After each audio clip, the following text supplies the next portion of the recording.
Hey Alpha Fam, welcome back to another episode of Alpha Commission. Today I'd just like to talk about the dump that we're seeing on the screen. Of course, my last video was entitled If We Don't Hit 44K, that we're going to see some more downside. And that wasn't just some BS. We really needed to pump up to 44K and really hold that area. And if we didn't, then of course we were going to see downside. And we are in this downtrend. Let's just see. Not sure which chart I'm on, but let's go ahead. Yesterday I was talking about how we are getting pretty long in the tooth in this diagonal channel that we've been traveling on. I know some guys have been calling this actually a bear flag, which, if you think about it, this would be the flagpole, and then there might be some kind of measured move. I'm not sure exactly precisely. I'm not really a patterns trader for these type of things, but essentially, there's a high probability that bear flags can move, to the downside with a target somewhere around 25, 20, mid to low 20s area. And so, hey, if that's playing out, that would be consistent with what I was talking about yesterday, which is that we've spent a lot of time in this area and we haven't been able to really securely capture the top of the chart. So what we might be seeing here is just the way that we like broke into this pattern, we might actually end up breaking down out of that pattern. And a friend of mine, Crypto Athena, was pointing out to me that, this pattern right here broke to the upside. And what we might be seeing is, and I'm not 100% on board with this because it depends where you measure it, really, right? But of course, she has a lot of experience trading patterns. And so, she was mentioning that it probably has a higher percentage chance to break to the downside. I understand it's a rising wedge, but I'm just not 100% convinced yet, and I'll show you why. And by the way, sorry for all the red lines on the screen. I'm just on the wrong chart. These were bear signals that I gave to myself while doing analysis on some indicators. But yeah, again, like this is what I drew yesterday, right? This is what I drew yesterday, and I said if we didn't pump up to over 44K, more likely we were gonna make something like this. Maybe we could still see a bounce, like some type of a fake out on the weekend. It is going to be a holiday weekend.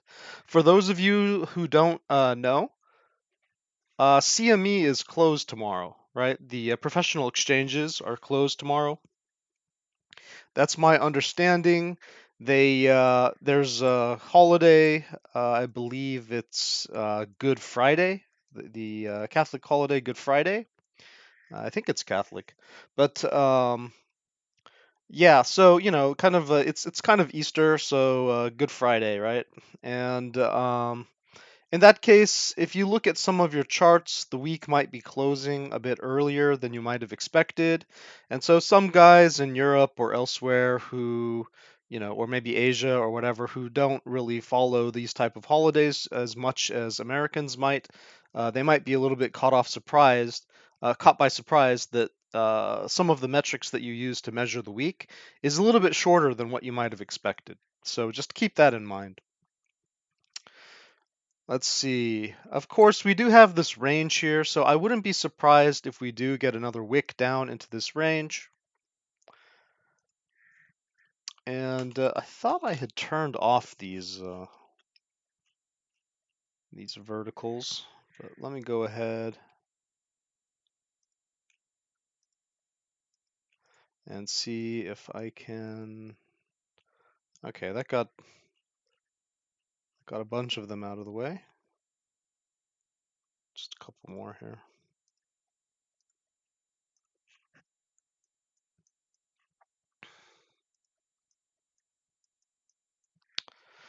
So let's say that we just end up bouncing. Like we're just not talking about a full breakdown yet. We're just talking about bouncing. Then perhaps we could get a little wick into this area, just like we had over here, and you can kind of see this type of pattern, which plays out on the chart, where you've had this kind of like big M, and then you get this kind of chop, and then like a wick down, right?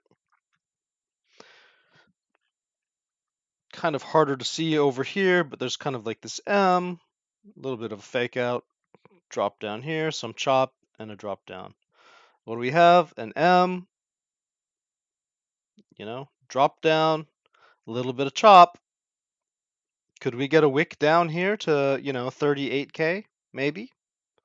I'm not sure because right here we didn't actually have it, and we did put in that M shape.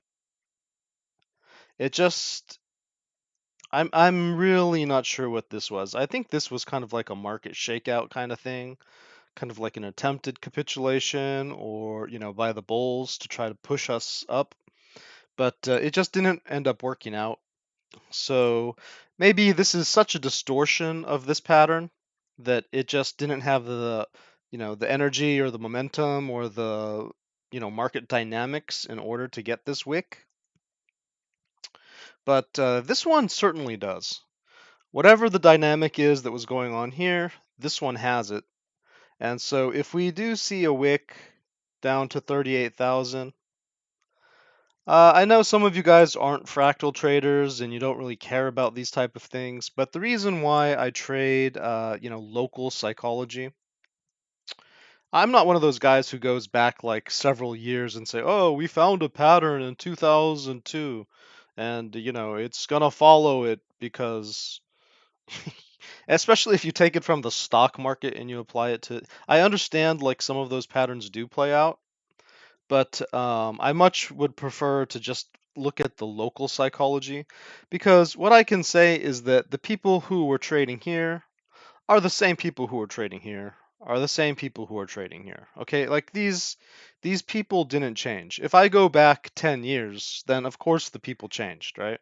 The bot algorithms changed. Okay. Now, maybe there might be a pattern on the stock market, or there might be a pattern in the market, similar to harmonics and some of these other fractals. Which, by the way, if you're a harmonics trader, you just trade fractals, right? You're a fractals trader. You're just a standardized set of fractals, right? So finding these patterns is really just finding the local thumbprint, right? The local pattern. It doesn't really say much about the rest of the pattern. It's just on a local level, okay?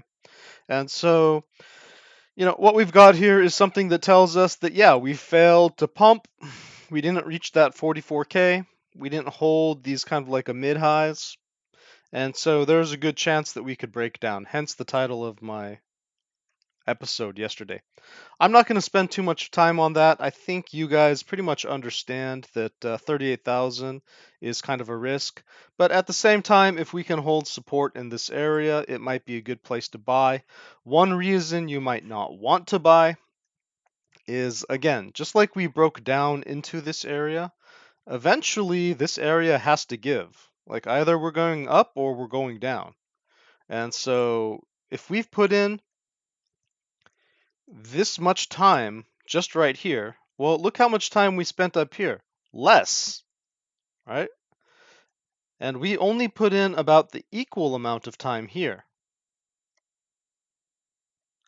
So if this was equal before we fell off the cliff, and this was even less, then the amount of time that we've put in over here, that this is getting dangerously close to the edge of a cliff. And either the plane is going to, take off, or we're going to fall over, right? Like pretty soon. Pretty soon. So trading in this area is getting more dangerous by the day. Again, where you wanted to buy was on the confirmation of the uptrend over here. or, at least over here when we held this one. And that would have been just an amazing play. You would have gotten all your earnings. You would have taken profit. Every chance that you got, you would have taken profit, right? What was I saying? Right? Sell every chance. Every chance you get. Buy on these catastrophic dips. The catastrophic dips are amazing opportunities to buy. You don't have to buy the very bottom because you don't know exactly how far it's going to go. It could go 10%, it could go 20%, it could go, as much as like 40 or 50% occasionally. 20% is a good number to take a risk on, in my opinion, because Bitcoin tends to reset around 20 to 25% at max regularly. But every once in a while, it does get 40 to 50%. So if you do just want to buy on a confirmation, that's perfectly wise. And then you have a lot of time to kind of sell every chance you get, right? Catastrophic drop, sure, take a chance on it once you get a bounce. And then sell every chance you get, right? Because eventually you run out of time. And the reason why you want to buy in these areas or these areas after a catastrophic fall is because you only have a certain amount of time before you potentially can fall again, right? And yeah, we got kind of an extension on this one because we had this kind of almost parabolic movement up where the bulls took control to try to break this midline on the top of Bitcoin's chart. But they failed. And so is it time to do this now?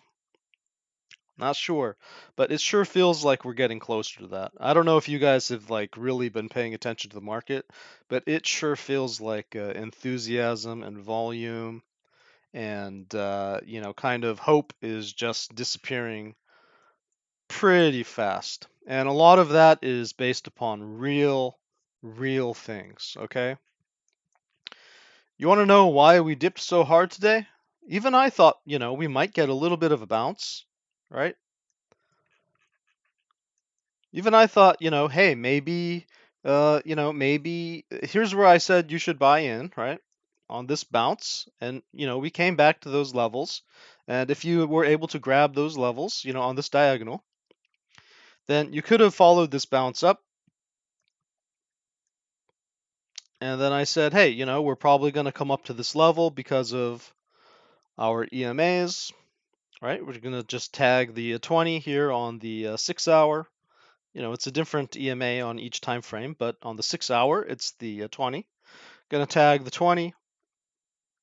And then we're probably going to come back, and if we're bullish, we're going to stay here, which I mentioned, 40,500. If we're bullish, if we stay bullish, and then we have to get over 44K, like really fast, right? Like we have to get into a squeeze play, and we have to pump to 44K.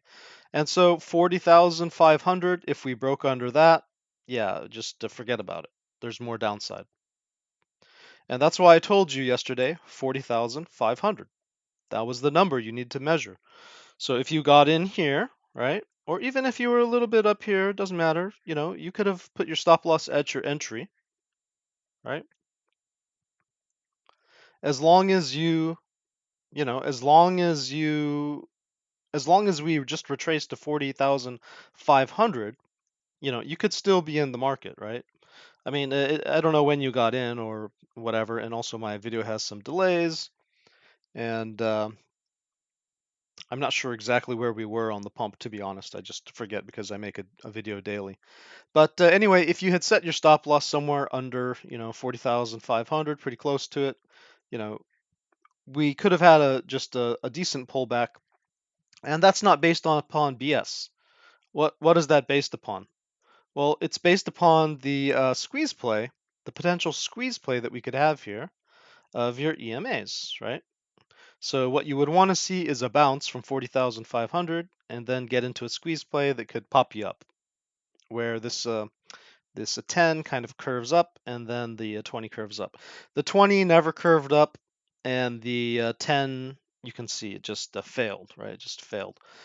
So both of these are pointed down, and what can we say? Well, we just have a continuation pattern, right? You don't need to be any more complicated than that.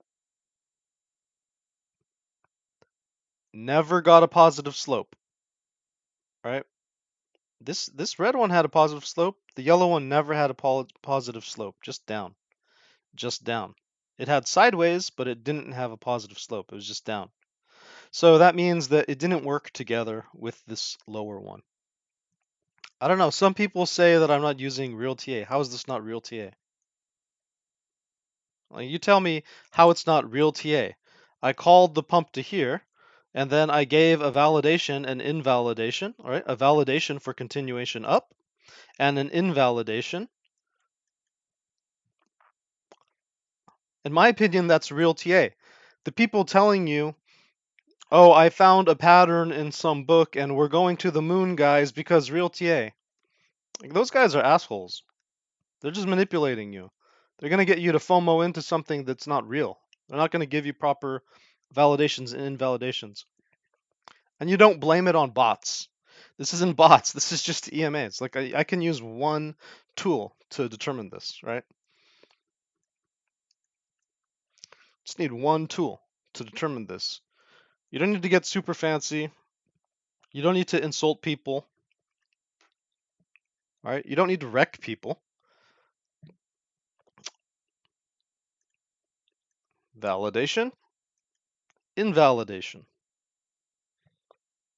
EMA, checking the EMA. They curve up or they don't curve up. That's the bottom line. It's that simple. It's that simple. I don't need to check volume. I don't need to check anything else, right? Just stop loss, validation, invalidation. That's it. That's real TA. Okay? That's real TA. You got to know which levels you're targeting. Some guys might target, maybe 45,000, 46,000. Some people might target, 47,000. Some people might target 44,000. The point is that you have some type of trend in your mind and that you're having some type of validation standards for what you're looking for. In my opinion, I was telling you that we needed to hold. I told you very clearly, I told you that on the first pump, we needed to hold 42,000. And look, we never got to 42,000. We never even touched 42,000. So the conditions that I laid out was 42,000, 44,000, and then 47,000. We didn't even get the first condition filled. So, what did you want, right? There was no bullish retrace. There was no bullish pump. We just tested our EMA. That's EMA trading. Just trying to show you what I'm actually thinking and how I'm looking at these things, because I think a lot of people are getting misled by, fake traders or new traders. And I'm just a continuous learner. I'm not an expert at this stuff. I'm just teaching you what I know. And if I'm wrong, go ahead and put something in the comments on why I was wrong. But if I'm not wrong, then you can trade, just using these simple EMAs and setting up validations and invalidations and using proper risk management with a stop loss just in case it doesn't work out.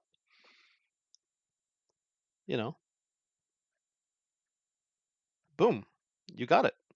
If it pumped, good job. You could have made maybe 100% on a trade or something, right? And if it didn't, your stop loss got triggered. That's it. You don't need to buy the Pico bottom. You can wait for a confirmation. And you have a little uptrend. Go ahead, buy the confirmation. Put your stop loss at the underneath the original point, right? So if you bought in here because you saw a little uptrend, just put your stop loss right under this lower one. If that uptrend continues, you're not going to get, you're not going to hit this. And then if price action slowly moves up, you just move your stop loss up, right, to the next one. Every time you jump to the next one. And, once you're at your entry price, you're break even no matter what. So no harm, no foul if you get stop lossed, right? No harm, no foul. And if you can move it up higher than that, which this trade you could have, hey, you're in profit. Even if this thing comes down, you're going to be in profit because you moved your stop loss up. So that's basic risk management, okay? And if you don't know what a stop loss is, please, please, please don't trade until you understand what that is. And in these downward markets, if you're buying spot or you're doing longs and all that stuff, like just understand you're going against the trend. This is a downtrend, right? This is a downtrend. Stop moon boying. Stop being a moon boy. Someday you're gonna learn this lesson. And what's that funny guy, man? I forget his name. I don't watch many of his episodes, but he's pretty funny. And he's saying someday the moon boys are gonna grow up to be moon men. But they gotta learn their lessons first, right? They gotta learn their lessons first. So grow up and become a moon man. Stop being a moon boy, okay? We're in a downtrend, right? If a chart is in a downtrend, if it's a falling knife, apply some logic to what you're doing. And I know most of the people that I know do that. But if you're new, just be careful. These aren't great prices that you're buying at right now. Okay? Like I don't know if anyone's trying to convince you of anything in your life, but just be very careful. Be very careful because some of this stuff are not great prices. Let's see what my golden zone says, right? Because this is, you have to have a standard. You have to have a standard. And look, we're just in the middle of this golden zone again. What does that mean, golden zone? That doesn't mean I want to buy here. It means this is the middle of the chart. Like I could easily see us going into the 20s.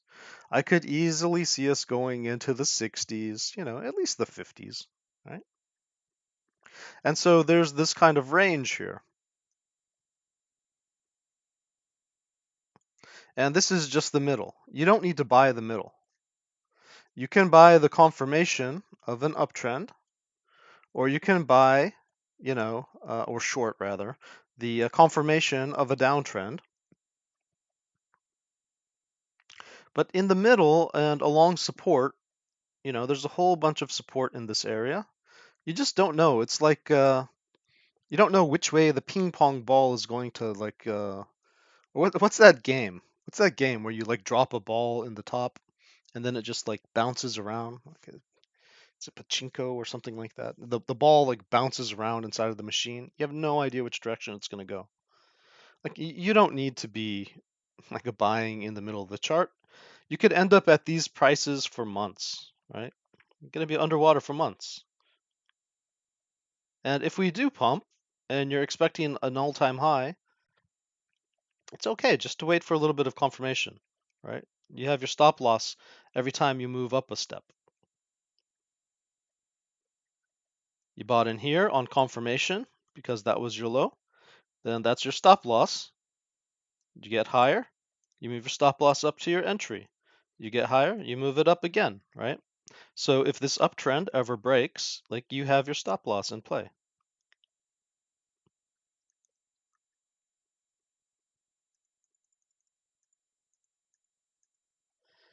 Stocks are kind of crazy right now. Again, like it's the end of the week. It's the end of the week. I think some people may be caught off guard by the fact that it's Good Friday, and some price action might be being compressed today in the stock market. But it's one of these Easter holidays. We're breaking down. We're breaking down. We're not holding this level. I don't know what it's going to be at the end of the day, if we're going to find support here and we're going to be able to keep bouncing up. But as I was telling you yesterday, it's not likely. Right? I mean, this looks pretty sad, right? Like this looks like it wants to come back down again. This was never holding this level. This was never holding this level. It was crossing through it. All right. It held it here. It held it here. Not very well. And it never held it here. It's just been like grasping at it.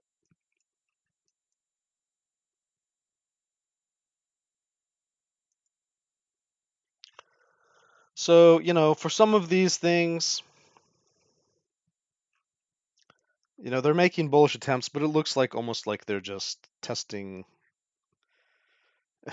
I don't know. It's just, I don't trust this price action right now.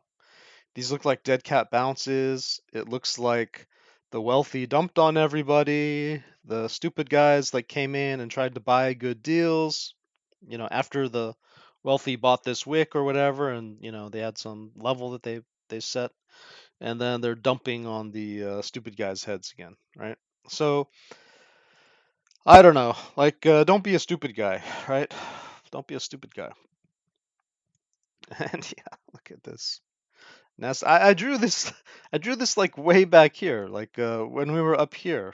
I don't know if you remember that episode. I drew this like way back here. I was like, it looks like Nasdaq's gonna do one of these corrections, based upon its past history. I just analyzed the way that it moves. This is a pretty bold projection, okay? Pretty bold projection. Let's see how close it comes to it, because I did base this on some logic. This obviously isn't like technically designed or anything, but just just LARPed. But I did draw it like thinking about the price action of Nasdaq, like way back when we were up here, and it's just funny how like algorithmic these markets are, right? Right.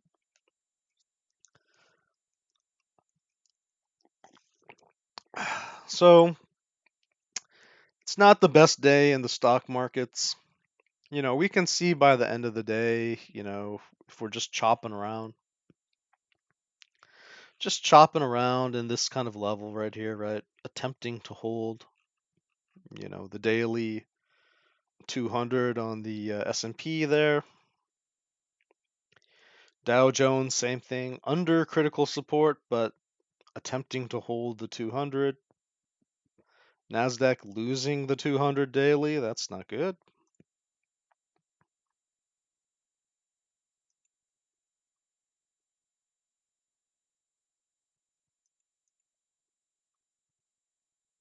Yeah, the Russell 2000 still well underneath. Still well underneath. Just really struggling. It's these are the smaller businesses, the Russell 2000, so not good, not good. But another thing that happened in the market today was I believe that Finland and Sweden are attempting to join NATO, and now Russia's threatening like nuclear war again. I don't know what Putin thinks is going to happen, but if he's invading his neighbors, I mean, of course they're going to want to join NATO and have collective security. I want to get something straight with you guys, because I think there's this like Russian narrative. It's propaganda. There's this Russian narrative out there that Ukraine could have saved itself by just stop asking to join NATO. Which, by the way, NATO was not going to accept Ukraine. Let's get that perfectly clear. NATO was not going to accept Ukraine. It absolutely was not. Germany was going to veto it, and a couple other countries were going to veto it, and they said that publicly, and they made it policy. Okay, so it's just push and pull on Ukraine, right? Like, it's kind of touching Russia, it's kind of touching Europe, it's halfway, and it's on the border of both of them, and the politics is just kind of push and shove. That's fine. That's fine. But the thing is that Putin wanted it all for himself. He just saw it as part of his empire, even though Ukrainians themselves saw them more as European. And so, look, Putin was clearly in the wrong. Russia was clearly in the wrong. Stop trying to make the case for the aggressor. They are in the wrong. And you know what? Europe didn't do anything. Okay? Like, Europe didn't do anything wrong with that. It's okay. It's okay that, you know, Ukraine wanted to be part of NATO because Europe was being sensible. The US was being sensible. They weren't actually going to bring Ukraine into NATO. Do they want to have like friendly relations? Of course. And so did Russia. What Russia wanted to have like dictatorial control. Like which is worse, friendly relations or dictatorial control? Like give me a break. Like you don't have to bend over backwards for every dictator in the world. You have to draw lines, right? And so stop saying oh well, the West caused it because, you know, they were inviting human beings to be part of like civilization, right? Like instead of like under the thumb of a dictatorship. Like, give me a break. Like, give me a break, right? What do you think like we're here on Earth for? Of course, we're here on Earth to like make things better. Like we shouldn't be making things worse. I mean, what's the whole point of having children? You're hopeful for the future, right? I mean, at least you would want a better future for them. You don't want like the dictatorships to just be continually expanding every time they threaten a bomb, every time they threaten something. You're gonna have the world living under like totalitarian regimes if everyone caved in like that. The US only exists and Europe only exists because of fighting dictators, right? Like Japan, in such a nice form, Japan, South Korea, all these places exist because they fought against, kings and emperors and dictators. And so we have all these nice things now, and we get a whine about, you know, how good our healthcare is. Like that's a great thing to have to whine about. I understand, like that impacts a lot of people. Like I wish I had better healthcare, but that's a much better problem to have than, oh, your government can just lock you away for 100 years, like for no reason, and you can just be like kidnapped into a van and put into a prison and just like taken away, right? Eh, that's better than like missiles falling down over your cities and children being killed because because of a dictator. Because a dictator just makes a decision like that. It's just, you know, it's okay. It's okay to be on the side of the West and on the side of actual human values and not just on the side of, these temporary economies. I understand what a lot of traders, what a lot of, you know, conservatives are saying right now. They're trying to take the side of like Russia, like, oh, we should have just handed Ukraine to them, or oh, it was a mistake. Like the U.S. made a strategic mistake, or that Europe made a strategic mistake by standing next to Ukraine. No, these are human beings. These are actually Europeans. These are Western civilization. This is our culture. This is our world, right? That we want to see blossom. We don't want to see Putin's neo-Soviet world like expand. Like that's not the world that we want our children living under, where every little conflict is threatened with a nuclear bomb, right?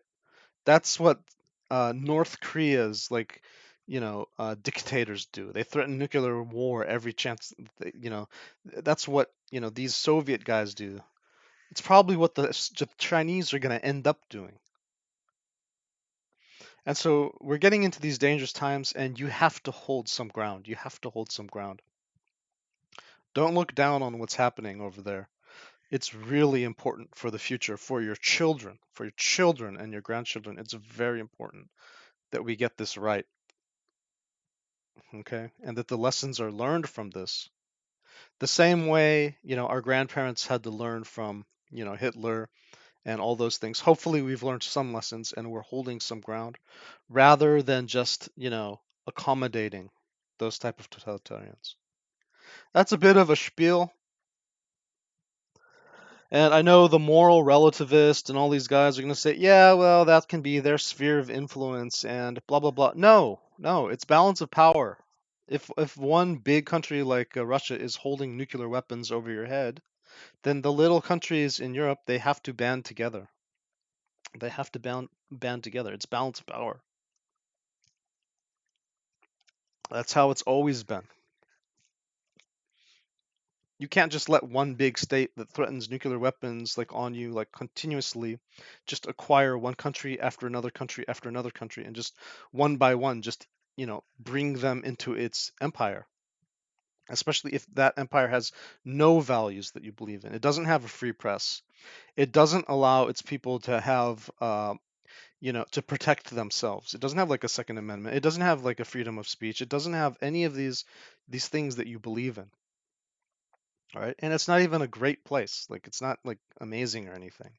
It's like a third world junk, you know, garbage place. Okay, except for the super wealthy. And we have our problems, but we don't want that expanding. We'd like the nice things to expand. It's worth fighting for.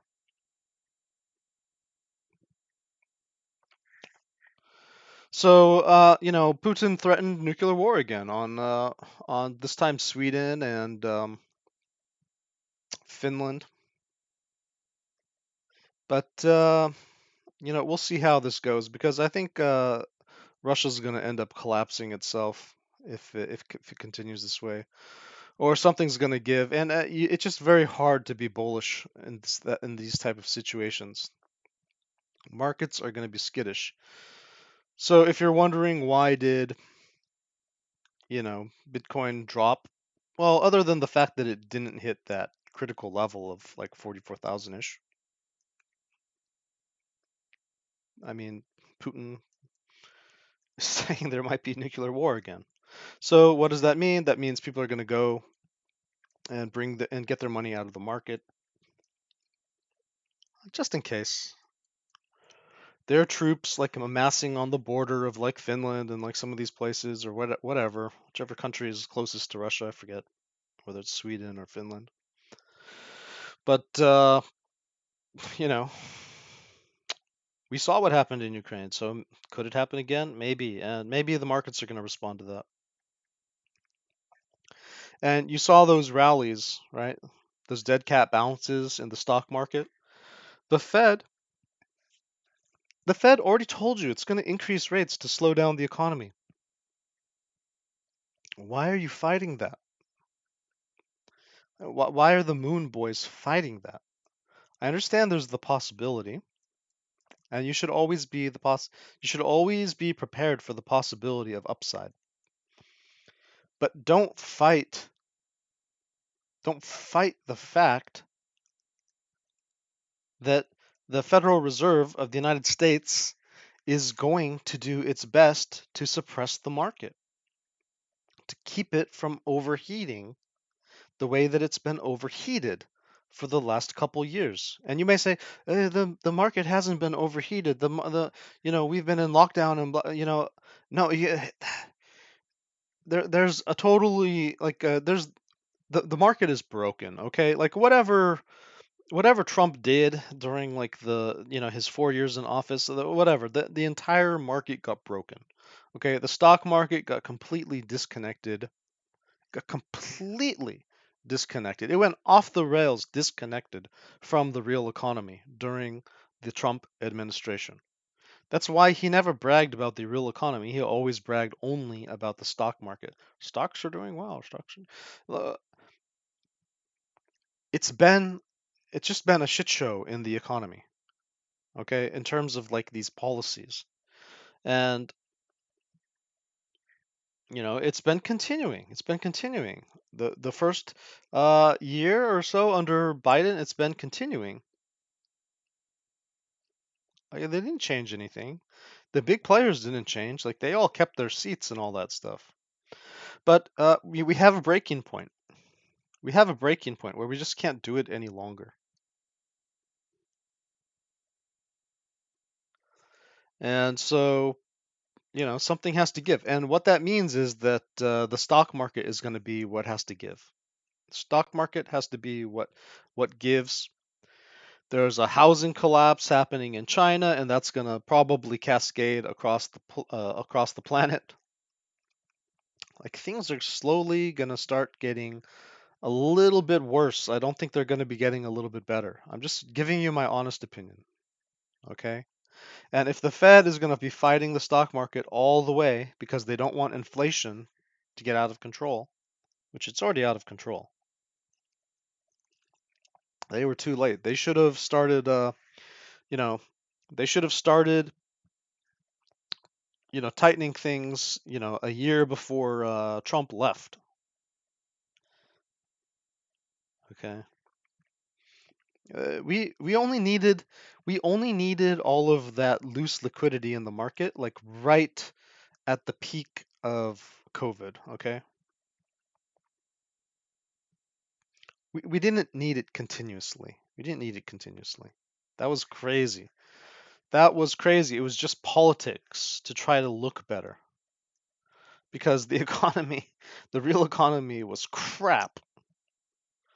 The real economy under Trump was crap. And so what he did is just artificially pumped up the stock market and crypto at the same time, artificially using other people's money, not your money. They're using other people's money.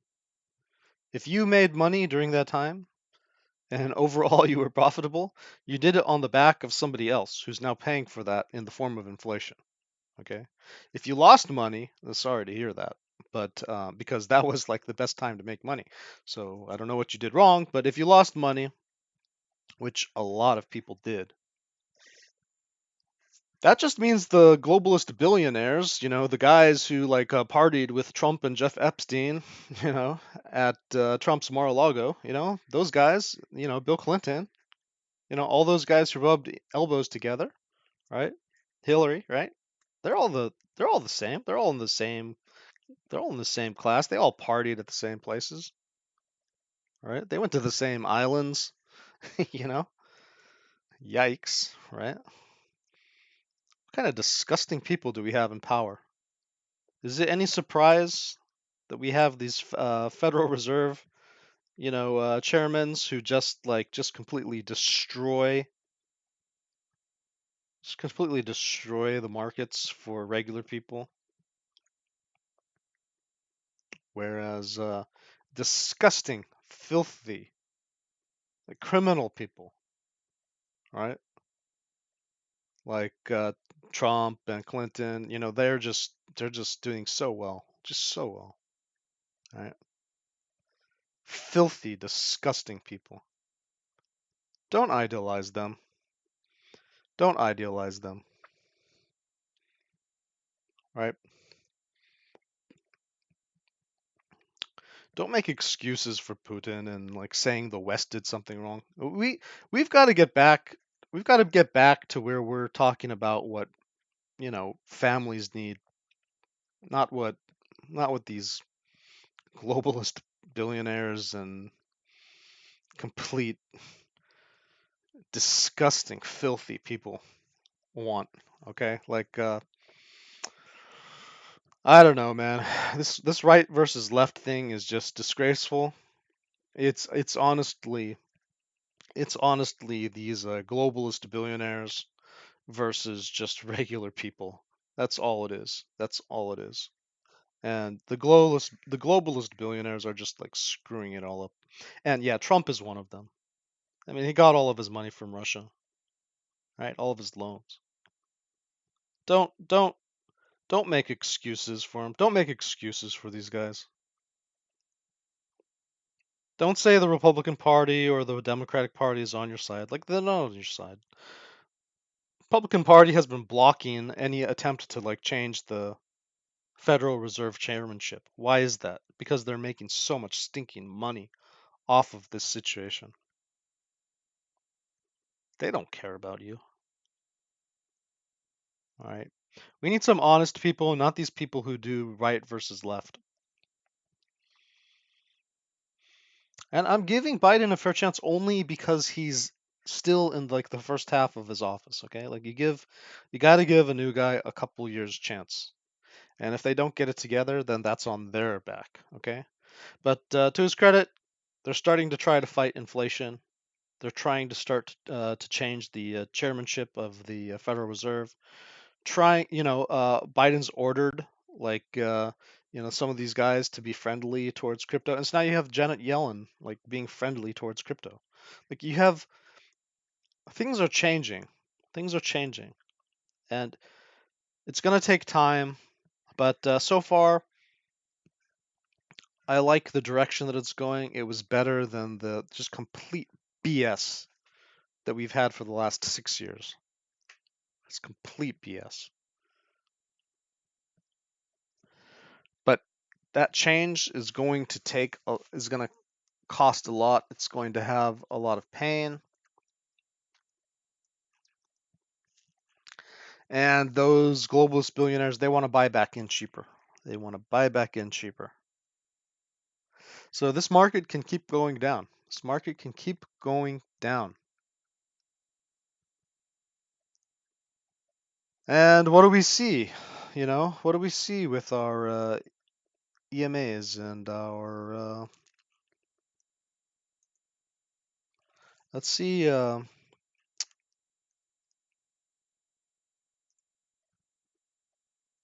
how we're doing on these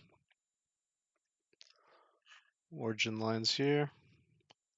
Yeah, I mean, coming back to potentially that 38,000, right?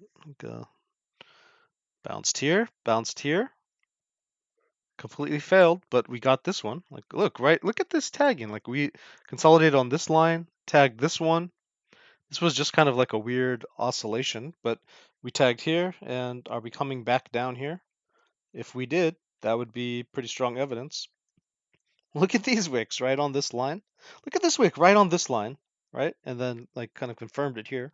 Held, broke down. I'm telling you, this model that I've made here, these kind of alpha origin channels, this is the thing. Like this is what we're doing. This is what we're doing, and we are breaking down. This setup looks so similar to this setup. Just looks so similar.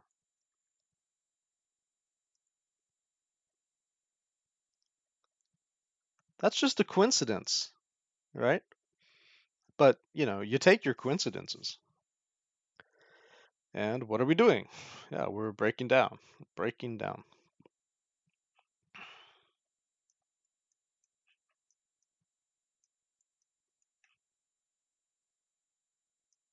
It doesn't look great. It doesn't look great at all.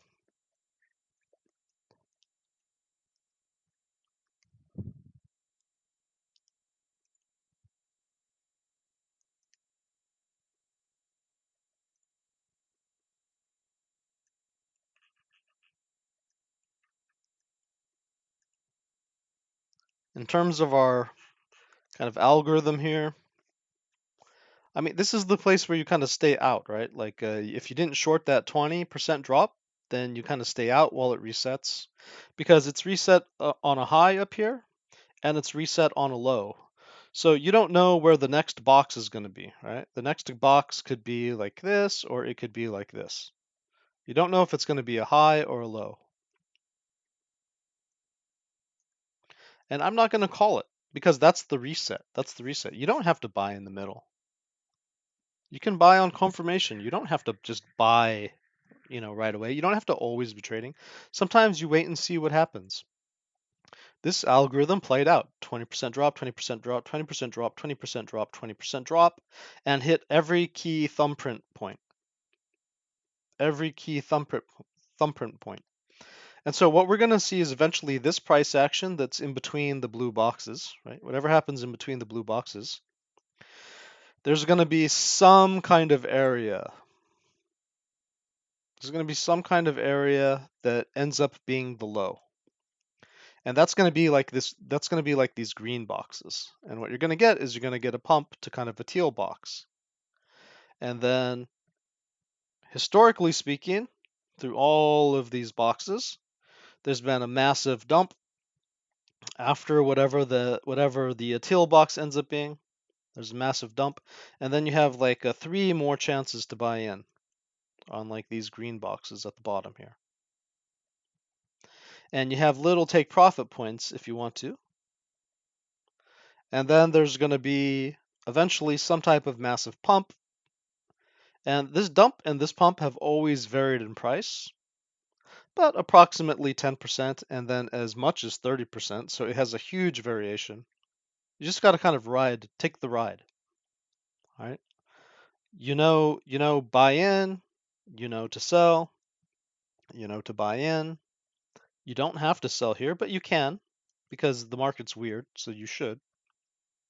But you buy in a little bit for this type of mega pump, and then you take your profit there because then there's a 20% dump. That's the algorithm. And it's had a 100% hit rate. 100% hit rate.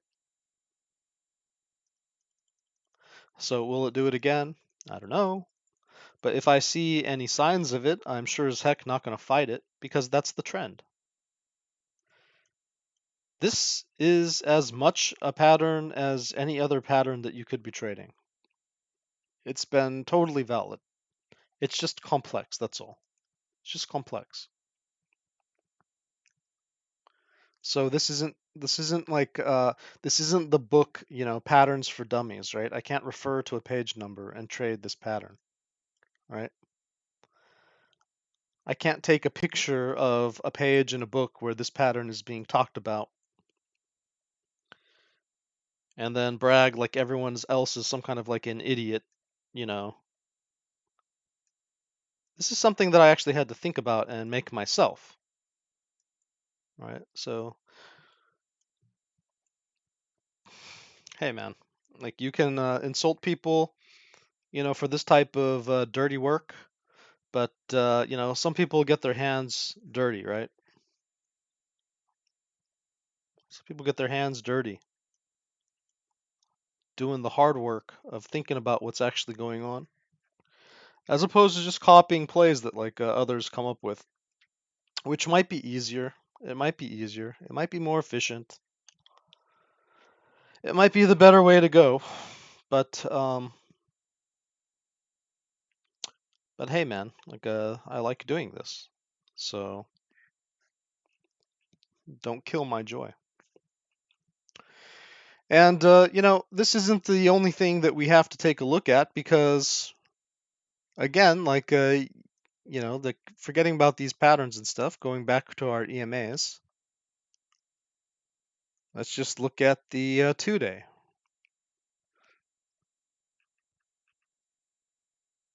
Got kind of the squeeze to the downside. Let me turn off this Gaussian channel. This kind of squeeze to the downside here. Daily, same thing. We're just kind of underneath the 10. We had a chance to have this kind of big old squeeze to the upside. We didn't. We failed. That really wasn't a daily anyway. This was the daily that we rode up on right here, this squeeze. And then it broke down. That was a huge gain for such a little squeeze. A little daily squeeze. Huge gain for it. But now we've broken down. We had a squeeze to the downside right here. We had a squeeze to the downside right here. This was it. And so could we see an equally strong push down? Maybe, yeah. 2-day, same thing. Had a 2-day squeeze right here. Got the same thing as the daily, so no reason to talk about it too much. 3-day has the squeeze to the downside. This is interesting because this was an entire move on 3-day. And this was an entire move on the 3-day. Whereas the dailies were broken to small pieces, this is one move. So a 3-day squeeze to the downside and being underneath the 10, it's not a good thing. You don't want to be underneath a 3-day squeeze to the downside. This is what it can look like.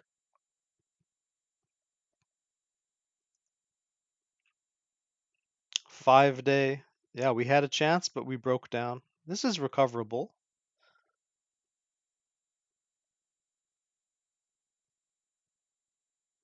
How did I get percentages?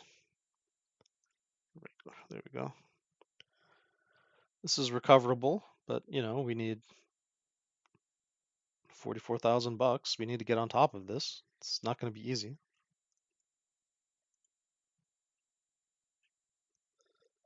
Weekly, we're underneath the 10 on the weekly. That's not good.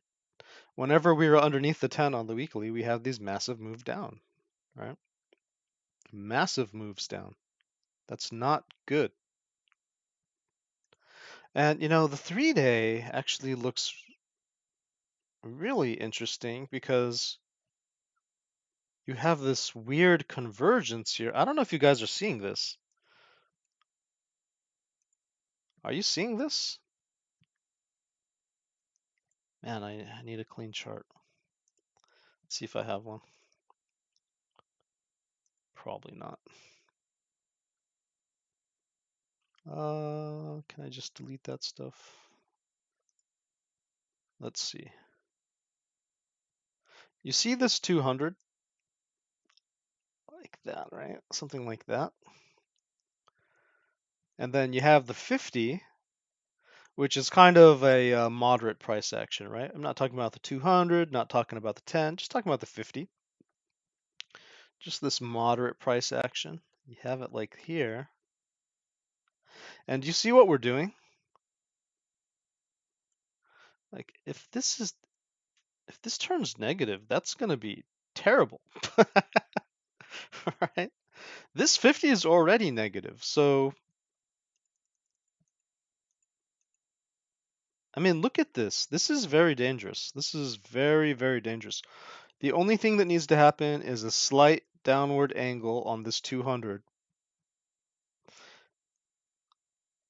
Yeah, like 37,000. Like 37,000 would do it. A slight downward angle.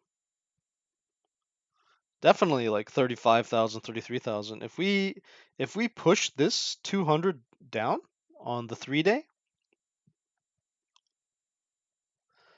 and our 50 is up here, like just forget about the 10 and the 20, right? Just if our 50 is all the way up here, because look at this orientation compared to these ones. This is just like noise. Like these up and down is just noise compared to this. You can see what happens when the 50 gets bent, but that's with the 200 in an uptrend. You can see what happens. But look what happens. Just imagine what could happen if the 200 is bending down while the 50 is doing this. You could have a squeeze play to the downside in a way that you just have not, that you may not be emotionally prepared for. So, I mean, this could get really bad. This could get really bad. And then if we keep that on and put on our 5-day, wow, actually,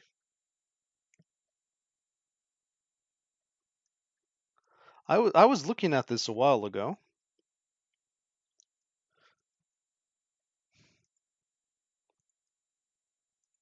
Where's,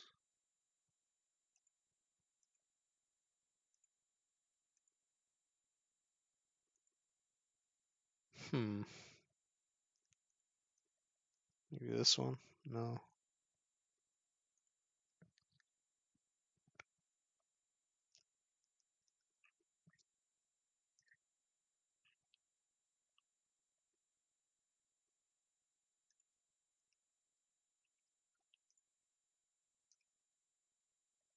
No, it can't be this one.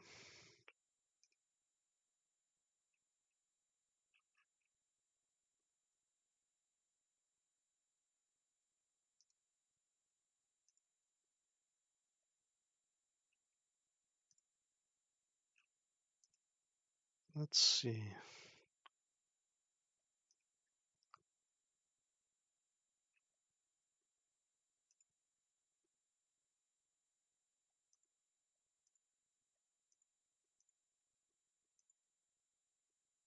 Yep. Ah, yeah, this needs to be on log. Okay, there we go.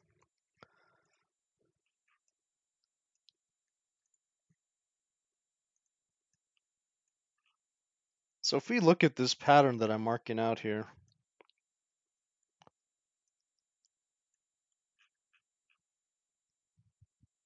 and throw on our 3-day,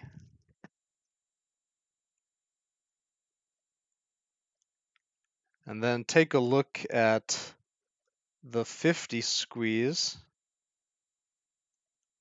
and the 200 squeeze. That lines up almost perfectly with the geometry that I've built here.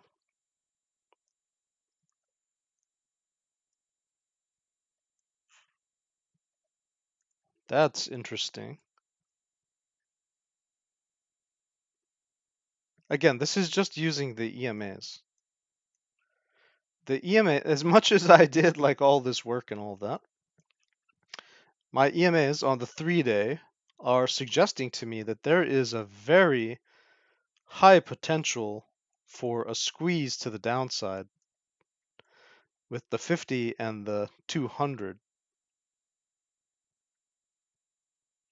I know the 10 and the 20 are kind of like locked up in this chop, but that chop is just what's filling up the squeeze. And then what happens is it bursts to the downside. That's what a squeeze is. Price action squeezes between two lines, and it squeezes through the harder one, the 200 one in this case. And so the 3-day would suggest a potential catastrophic squeeze coming up.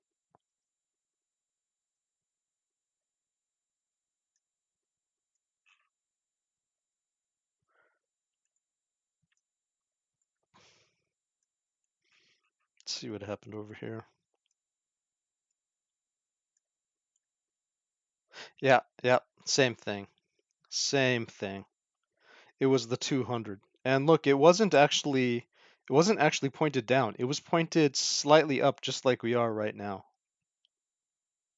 But the 50 and the 89, yeah, and see here's the chop. Chop, chop, chop. But the 50 and the 89 were pointed down like this, and the 200 was pointed like this. And what did you get? Wow, I was thinking like this, but look at this one. That is a massive, massive squeeze from the, I'm not sure if it's the 89 or the 50. In this case, it was both of them with the 200s. Wow, that was just crazy. And that's the exact setup that we have right now. What was this one?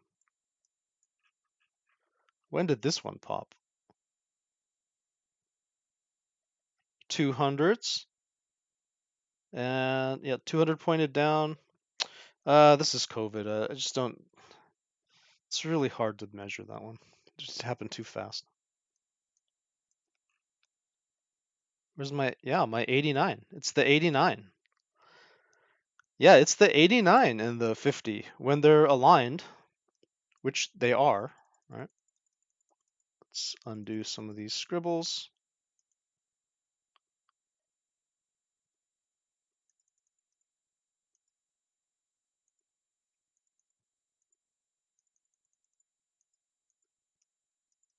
Sorry about that.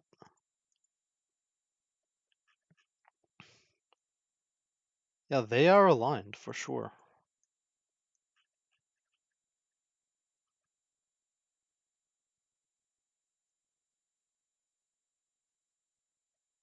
That's interesting. That's interesting. The 200 is taking the shape of this diagonal. So that diagonal is actually the 200 on the 3-day. And this angle, which is the fib channel I told you we were getting rejected from, that's actually the 50. Like the 50 simple. All right, MA3. Yeah, 50 simple. And then what happened is our price action got caught under the EMAs as well. And now we're just being squeezed. This is the exact same setup we had in 2018. I mean, this is the exact same setup before a catastrophic dump. I don't know how you break out of that. This is the projection that I'm making. I mean, I also have invalidation to the upside. The invalidation to the upside is this model. where let's say that somehow we get like a short squeeze, like we just come down here. Somehow we have so many shorts coming in that we get like a short squeeze. It breaks 42. It breaks 44. It crosses that golden zone mid zone, right? Holds support above 47, right? And then just pumps even up to 70 using that high volatility that's building up on the 3-day, right? On the 5-day, on the weekly, on the 2-week, right? Like we've got so much potential to pump. And by the way, this is one I was talking about, the 2-week volatility. One of my hero traders, Crown, he always mentions the 5-day volatility, but the way that it's stretching out, like he got caught off guard with this. But what I was trying to point out, and I'm still going to point out, is that we've got a two week volatility building up, right? So we're actually contracting. We're in like one of these things. We're in one of these things before one of these. And so if you see more contraction on the chart, don't get surprised.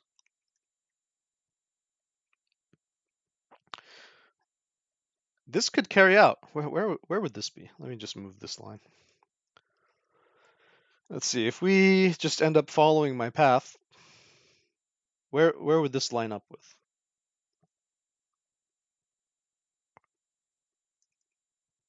Somewhere here? How does this usually move?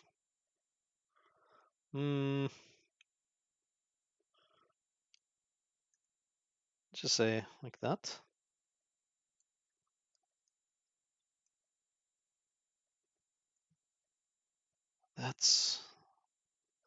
That looks dangerous. That looks very dangerous. And then pump, even potentially breaking out of this wedge. I don't know. Where where would this be? Just approximately, where would that be?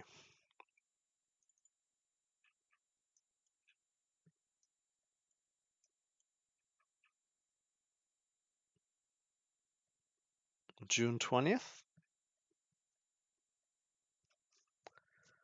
Where would the let's see, go back to the 3-day.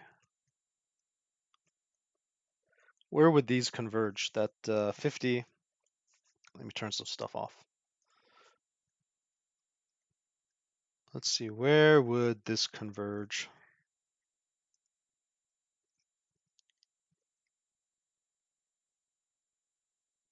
Here, since that fib channel is basically the same thing as the 50,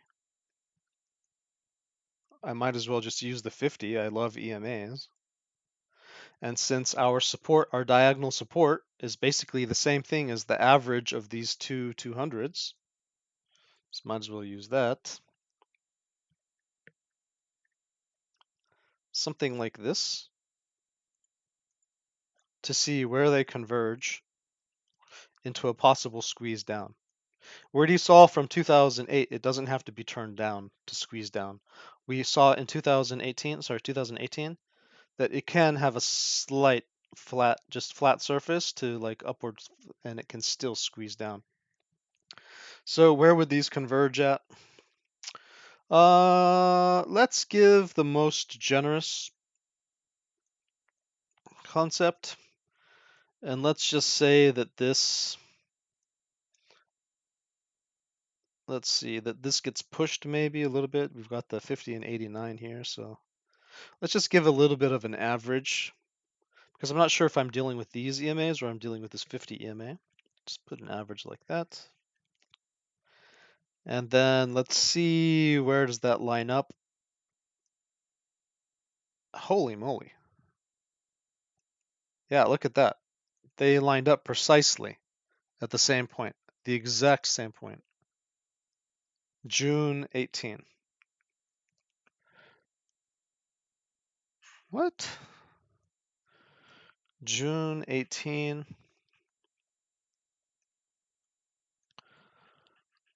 How about these ones? These ones didn't wait to converge.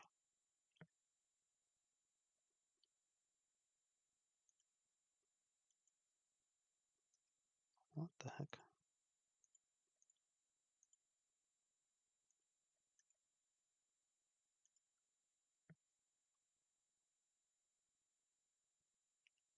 It does look like the 50 simple.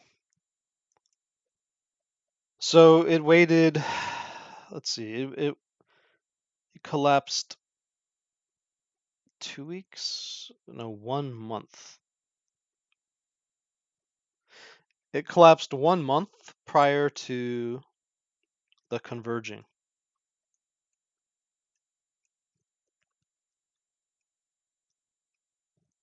So let's apply that standard over here.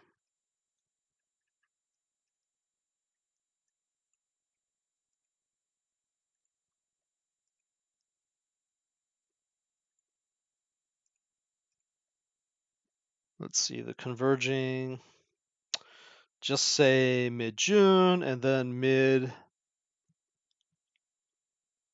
mid-May.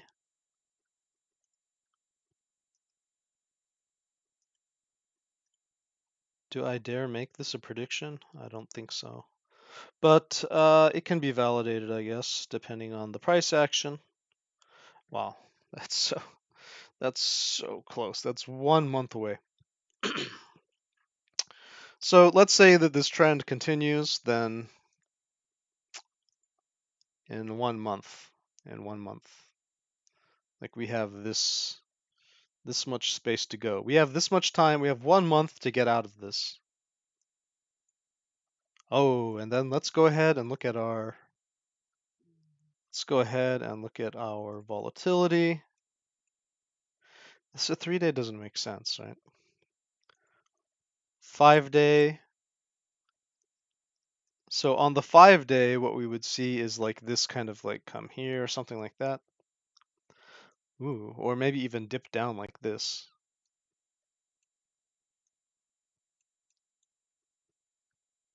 Right? Something like this. Not sure.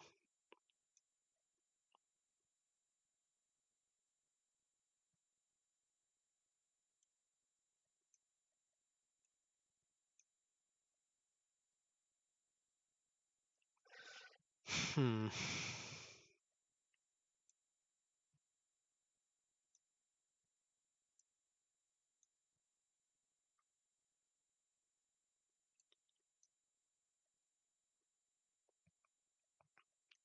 All right, well, maybe something like this. And let's see. Now, the one that I'm using, which is slightly different than Crown. Yeah, that would make sense. That would make sense. Yep, you see these dots right here pushing this down, and it's crossed below this moving average. It's crossing below that moving average. This has a positive. Yeah, but it was dragged down like a lot more than this one. Let's see what happened in the past. Dragged down. Oh, like exactly like here. Yeah, it didn't stop it. It didn't stop it at all. Yep, that didn't stop it at all. So let's see. This is a very similar curve as this one.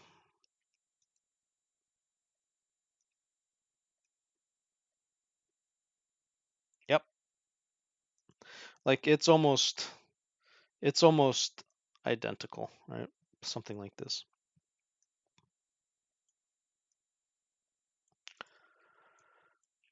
So could we be seeing like one of the most, you know, tumultuous, the biggest turmoil in the market like that we've seen in a long time? Possibly, possibly. Tumultuous. One of these tumultuous. Don't know how to say that word. But we could see a lot of turmoil in the market, like if this does actually come down. This is the 2 week. This is the 2 week volatility. Crown uses the 5-day. I'm hypothesizing that's what's happening is what we saw back here. what we saw back here. They were kind of in this like new epoch. It's a new epoch right here. Something like this, all right? Something like that. Where we came down all the way to the bottom, broke out, checked it, bounced, and then came down and exploded, right? I mean, maybe we even did it. Maybe we even did it like here too, right? Kinda.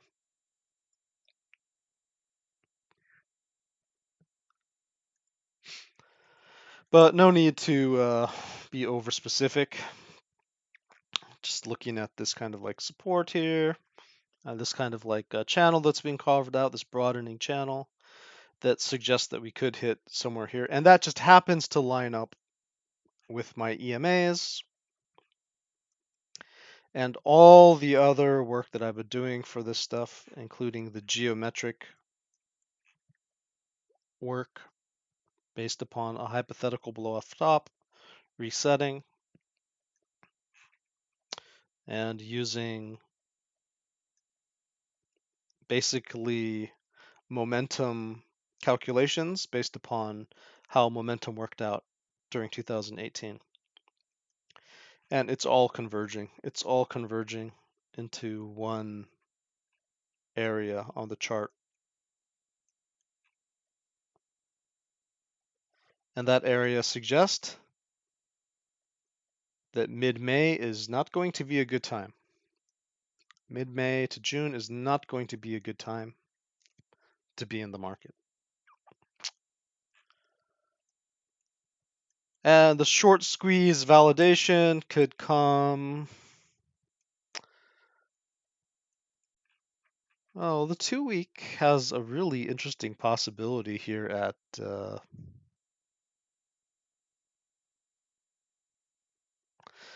43,000.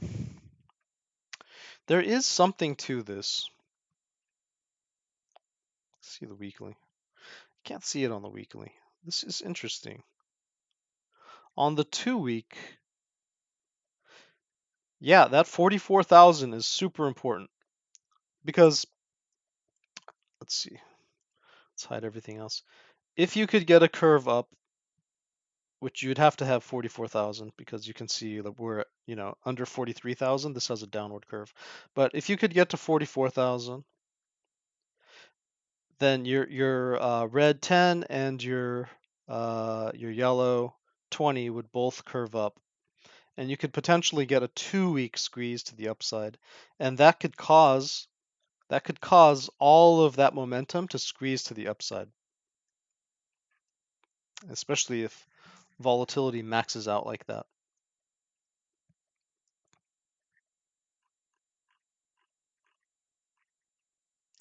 And if you don't get it, if you don't get above 44,000, you could have that end up squeezing to the downside. So I said what I said last episode. Got to get above 44,000.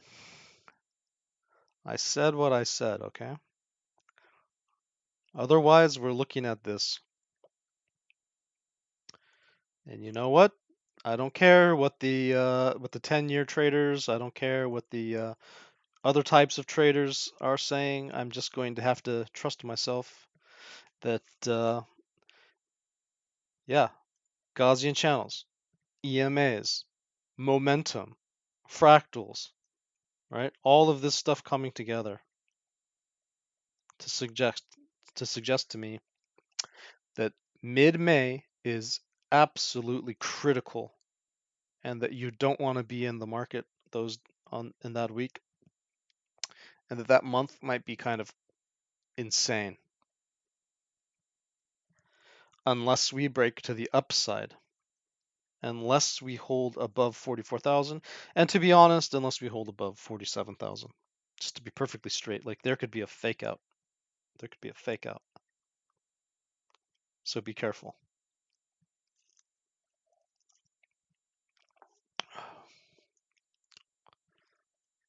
All right, Alpha fam. That was your alpha for the day. Hope you found that interesting. And I am putting a little bit more into these videos just because we are coming up to such critical times. The world is in quite chaos right now, so I don't feel guilty about that. I appreciate anyone who stuck by to listen. I know that this is a significant amount of your time. Appreciate you. Stay safe and happy trading.